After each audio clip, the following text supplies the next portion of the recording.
8 বছর একটা মেয়ে, তো স্বাভাবিকভাবে কেন তাকে হত্যা করলো, তো এই কোশ্চেনগুলো আছে, আমরা সবগুলো আসলে সলভ করতে হবে, আমাদের এইগুলো যাচাই করবো। আর এই যে বিষয়টা পোস্টমর্টম করার আগে অবশ্যই আমরা লিখবো যেটা মেডিকেল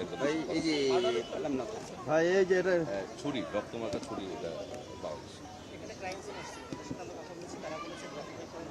আচ্ছা, ওনাদের যে বিষয়টা, আমি তো ওনাদের সাথে কথা বলিনি, আর তাদের সাথে কথা হয়নি, আর এটা তো পরিকল্পনার মাধ্যমে জানা যাবে, এটা আমরা এখনো ডিসাইডেড না, এটা ধারণা থেকে আমরা ধারণা করতেই পারি। আর আমি তো বললামই যে যেহেতু 8 বছর একটা মেয়ে বাচ্চা, সে এখানে মানে ভিকটিম, তো এটা ওনারা যেটা বলেছে এটা হইতে পারে, এটা কোনো মানে ধারণা করা যায়। দুই বোন আমরা খুঁজছি, দুই বোন, তারপরে বোন আছে ক্লাস 9-এ পড়ে, আর সে হলো ক্লাস 2-তে পড়ে।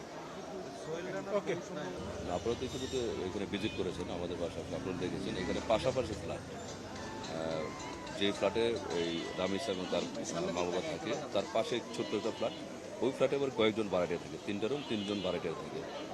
যাকে আমরা মানে সন্দেহ করছি এবং যার রুমে রক্তমাখা জিনিসপত্র পাওয়া গেছে, তো এটা হলো সে হলো মূলত সোহেল রানা 30-32 বছর বয়সী, সে রিক্সার একজন মেকানিক।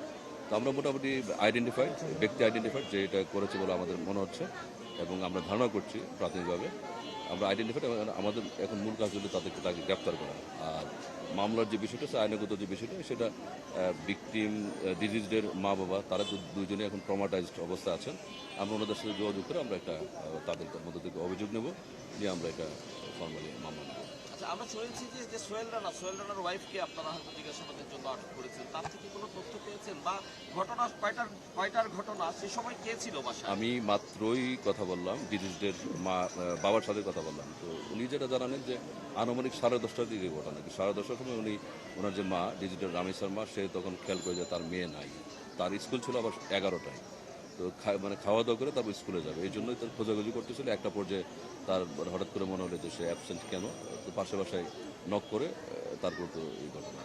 আশেপাশে নক করেই সেখানে গিয়ে দেখতে পাই না, প্রথমে দেখতে পাই না, নক করছে, তার পরবর্তীতে আরও কিছু বিষয় আছে, তাদের ধাক্কাধাক্কি করে, দরজা বন্ধ ছিল, এই বিষয়গুলো আমরা দেখছি, সবই দেখছি। দরজা খুলেছে কি, যখন দরজা ধাক্কাটা কি করেছে, দরজা খুলেছে কি, ভেতরে কারা কারা উপস্থিত ছিল? না, ভেতরে শুধুমাত্র তখন ছিল মনে হয় রামেশ্বর, সরি, যে সোহেল রানা ছিল না, সোহেল রানা তো আপনি দেখছেন তো গ্রিল ব্যাংকে পালিয়েছে। সোহেল রানার মানে ওয়াইফকে আমরা পেয়েছি, তাকে আমরা জিজ্ঞাসাবাদ করলে আরও বিস্তারিত আমরা জানতে পারবো প্রকৃত মূল বিষয়টা। হ্যাঁ, আটক আছে, এই ঘটনা আটক আছে। আমরা যাকে মেন যে অভিযুক্ত সোহেল রানা, তার স্ত্রী আমাদের হাতে আটক আছে, ওই ফ্ল্যাটেই ছিলেন। এখন তার অবস্থানটা কি, তার ভূমিকাটা কি, সেটা আমরা নির্ণয় করার জন্য আমাদের সময় লাগবে, জিজ্ঞাসাবাদ করতে হবে। কয়টা রুম ফ্ল্যাটে আপনি? এটা 3টা রুম, পাশাপাশি 3টা রুম।